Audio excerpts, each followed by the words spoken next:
Hey guys, welcome back to another video on Michigan Sports Talk, and in this one we got the Michigan vs Iowa preview video here for you guys. Gonna be going over why this is JJ McCarthy's and Michigan's offense biggest challenge yet. Also gonna be giving my preview analysis and predictions to the game, and also everything Michigan has to do to beat Iowa on the road. Gonna be going over that and much more in this video, so if you guys are new around here, make sure you guys go ahead, hit that like button and subscribe for more. I really appreciate it, and other than that, let's go ahead and get right into today's video.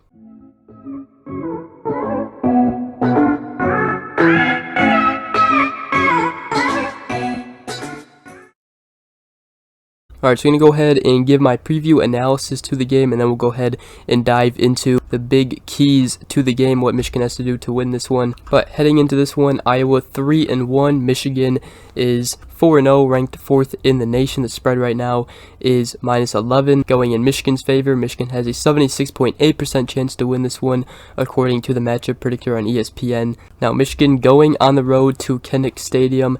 It is what Jim Harbaugh says, where top 5 teams go to die, and that is honestly completely true. Last time Michigan played at Kinnick Stadium, it was in 2016, and we actually lost. We were undefeated all the way up to that point, lost by a game-winning field goal from Iowa, and then we proceeded to lose to Ohio State a couple weeks later in that season. So if we would have won that game, who knows what would have happened. But the bottom line, this is going to be a tough challenge on the road for Michigan. But here's the thing, Iowa's offense is just terrible, but their defense carries them and is an incredible defense that can make plays and force you into making turnovers. Iowa's defense thus far this season, 236.3 yards allowed per game. Michigan 244.8 yards allowed per game. And then on offense, Michigan 489 yards per game, while Iowa an astonishing 232.5 yards per game. Iowa lost to Iowa State 10-7. That was their only loss.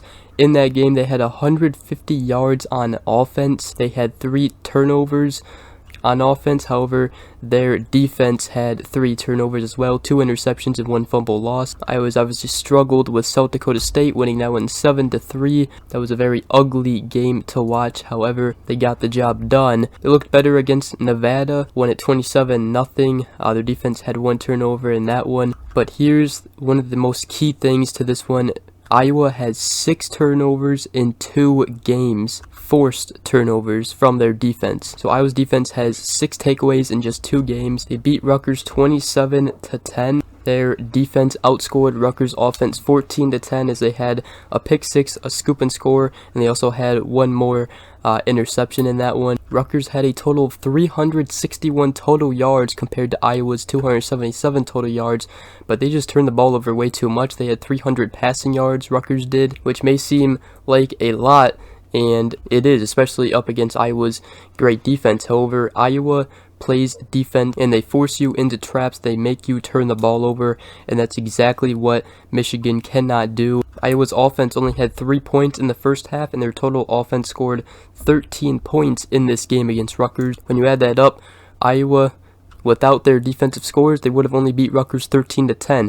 So this is why this is the toughest game yet for JJ in the Michigan offense, which is why these things that I'm about to say are the biggest things Michigan has to do in this game to beat Iowa. First thing, JJ McCarthy and the Michigan offense must play mistake-free football. Iowa's defense, like I said, they are always in position. They have great fundamentals, and this defense is for real, and it can be a long game if our offense isn't mentally prepared and fundamentally sound going into this game. Next key thing is establish the run. It will open up the passing game more. If we establish the run with Blake Corum, possibly Donovan Edwards playing in this one as well, it will definitely make it much more easier on JJ McCarthy and the Michigan passing offense, as well as play calling from Sherrone Moore and Matt Weiss. So establishing the run is huge. Offensive line, creating gaps for the running backs, and just giving time for JJ to throw the ball will also be key in this game. And then obviously execute,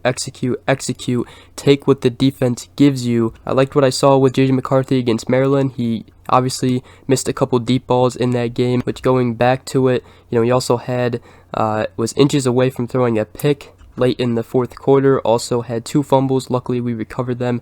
So as long as he fixes up those mistakes and doesn't have any mistakes in this one, Michigan should be fine. But he also took what the defense gave him against Maryland, kind of shortened it up sometimes in drives, which was very key in the fourth quarter, and I liked his decision making. However, on those couple missed deep balls, just imagine what the score would have been against Maryland if he connected on just a couple of those deep balls. So I would like him to take more chances downfield against Iowa. However, just gotta make sure that he doesn't throw it into a trap against Iowa's defense. But if he can connect on a couple of deep balls, this will definitely change the outcome of the game versus Iowa. Now on defense, defense has to stop the run in this one. Iowa's offense, they do not have the best passing attack. Spencer Petras is not the best quarterback, so stopping the run will be huge. If we can stop the run, force Iowa to throw the ball and create turnovers, it'll only help Michigan in the offense against Iowa's defense. So next thing we're going to go ahead and get into is what I want to see from Michigan in this one. But before we do, if you guys made it this far, I really appreciate it. Go ahead and leave a like if you are enjoying so far, and subscribe for more if you are a Michigan fan. And let me know down in the comment section below what you guys think of this matchup and anything you guys have to say about Michigan versus Iowa. But what I want to see from Michigan, obviously JJ McCarthy protecting the ball and potentially connect on a couple deep balls, which could definitely change the outcome of the game. Give Michigan a lot of momentum, and even if you can just connect on a couple deep balls, it would be huge for Michigan. I also want to see the defense forcing turnovers. If you guys haven't heard about the turnover buffs, there's sunglasses that whoever makes the turnover wears in the turnover pictures, which is very cool, and hopefully motivates people to get turnovers on the defensive side for Michigan. So turnovers, forcing turnovers for the Michigan defense, I want to see more of that. Also, if Michigan's defense does force turnovers, I want to see the offense capitalizing on good field position. It's going to be key in this one, especially against Iowa's defense. And Blake Corum, if Donovan Edwards doesn't play on this one, I think he should be able to play in this one. Blake Corum having another big game, and potentially Donovan Edwards also having a big game against Iowa. But I want to see the offensive line protect Michigan's quarterback JJ McCarthy, give him time to throw the ball, and also create gaps for the running backs like they did against Maryland. Another thing I forgot to mention in the keys to the game is special teams will be key if this game is a low-scoring, close battle. But hopefully it's not a low-scoring, close battle.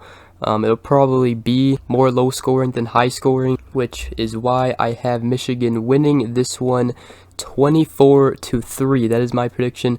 Let me know down in the comment section below what your guys' score predictions are. And other than that, I'm pretty sure I covered everything I wanted to touch up on in this video. It's going to be a nice challenge. Michigan going on the road at Kinnick Stadium.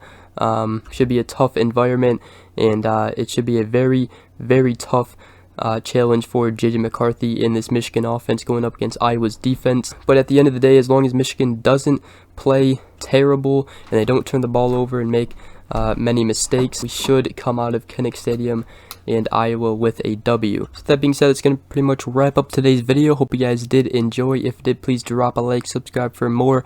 I'd really appreciate it. And other than that, go blue, and I'll see you guys in the next video. Have a great rest of your day. Peace.